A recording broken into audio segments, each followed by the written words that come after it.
An expression in a programming language is something which may be evaluated to produce a value. An expression is formed by a combination of variables and operators such that it is syntactically correct. Typically, complex expressions may be created by using simple expressions along with operators.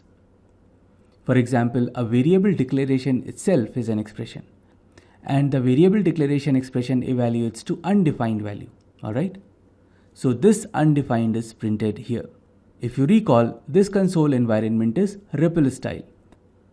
So when we hit enter, it reads and evaluates the value of the expression and prints that out.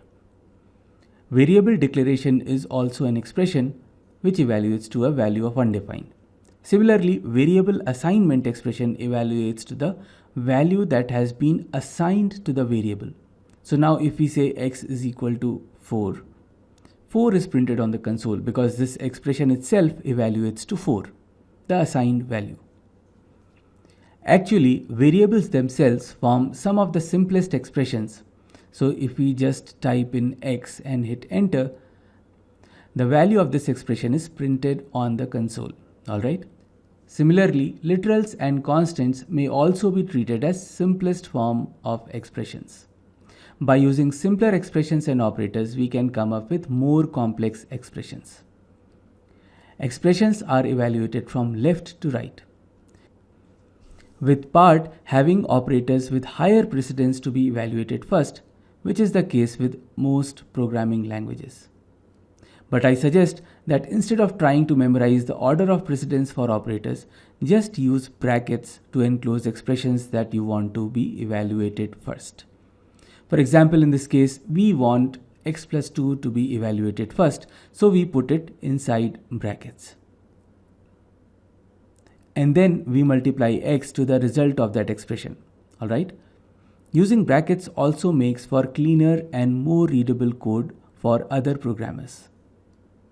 Remember, most of the good programming practices are there to make programs more maintainable and easy to change when required. Statements in JavaScript are what sentences would be in a human language. They are a unit of execution in itself.